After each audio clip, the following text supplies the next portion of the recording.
విజయవాడలో real estate వ్యాపార సంస్థ శ్రీకృష్ణ బిల్డర్స్ భారీ మోసానికి పాల్పడింది.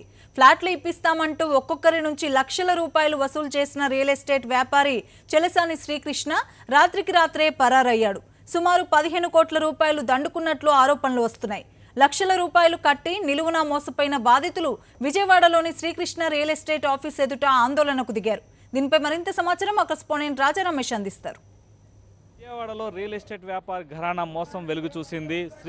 చెలసాని శ్రీకృష్ణ అనే రియల్ ఎస్టేట్ వ్యాపారి పలువురు దగ్గర నుంచి కూడా ఫ్లాట్లు ఇప్పిస్తానంటూ లక్షలాది రూపాయలను వసూలు చేసి ఆ తర్వాత ముఖం చాటేశారు. దాదాపుగా 15 కోట్ల రూపాయల మేరకు ఈ రకంగా వసూలు చేసినట్టుగా తెలుస్తుంది. బాధితులందరూ కూడా శ్రీకృష్ణ సంబంధించిన రియల్ ఎస్టేట్ కంపెనీ ముందు ఆందోళన కూడా చేస్తున్నారు. ఇక్కడ ఉన్న బాధితులను అడిగి తెలుసుకుందాం. అసలు చెప్పండి, శ్రీకృష్ణ ఏ రకమైన కంపెనీ ఏర్పాటు చేశాడు, ఎప్పటి నుంచి ఈ రకంగా ప్లాట్లు ఇస్తాననే బిజినెస్ ప్రారంభించాడు?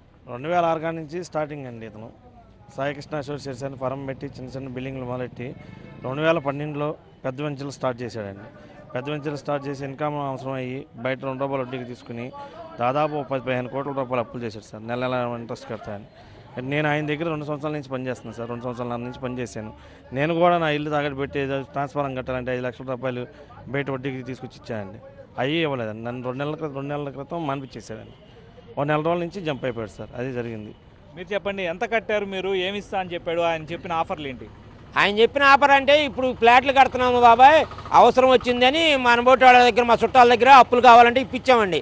ఇప్పించినాక అదిగో బాబాయ్ ఇంకొక ఇంచురు మొదలెట్టాను, ఆ ఇంచురులో అన్నీ నీకు చేస్తాలే, నీకు న్యాయం చేస్తానంటే సర్లేమని మనం ఇప్పించామండి. అవి వస్తాయని చూస్తే మొన్నటిదాకా 2 నెలల దాకా వడ్డీ కట్టాడండి. తర్వాత వడ్డీలు కూడా కడతలేదండి.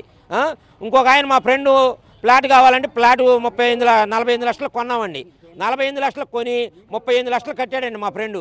10 లక్షలు తీసుకుని వచ్చి వారం ఆగినాక రిజిస్ట్రేషన్ చేయిందంటే అదిగో చేపిస్తాం ఇదిగో చేపిస్తామని ఆ ఫ్లాట్ అంతకుముందే జీపీ చేశాడంటండి.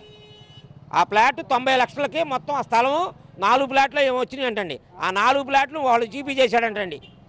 అలా చేసి మమ్మల్ని ఈ రకంగా మోసం చేసి ఈయనకి 35 లక్షలు తీసుకున్నాడండి అగ్రిమెంట్ రాసి. ఇంకొకళ్ళని 20 లక్షలు చేశాడండి. ఇంకోళ్ళని 10 లక్షలు అండి. ఒకే ఫ్లాట్ 2-3 చేశాడండి అగ్రిమెంట్లు. ఈ రకంగా మోసం చేశాడండి.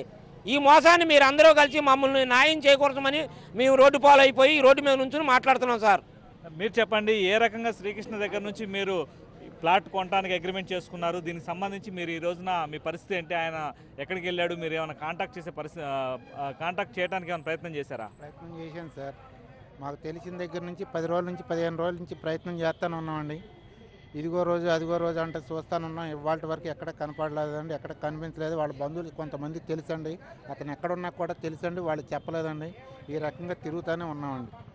45 లక్షలకు కొని 35 లక్షలకు కట్టానండి. ఇదిగో వారం చేస్తా, ఇదిగో 10 రోజులు చేస్తా, రిజిస్ట్రేషన్ చేస్తానంటే ఇలా కాలయాపన చేసి మొత్తం క్యాష్ పట్టుని ఇలా జంప్ అయిపోయాడు.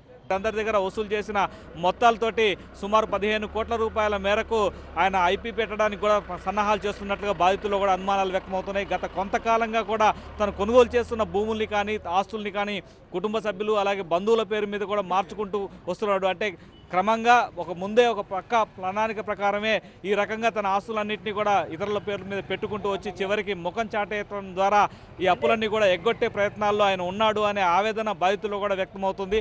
పోలీసులు ఖచ్చితంగా న్యాయం చేయాలని ఇక్కడున్న బాధితులందరూ కూడా వేడుకుంటున్నారు. వీడియో జర్నలిస్ట్ వెంకట్తో రాజా రమేష్, సాక్షి టీవీ, విజయవాడ.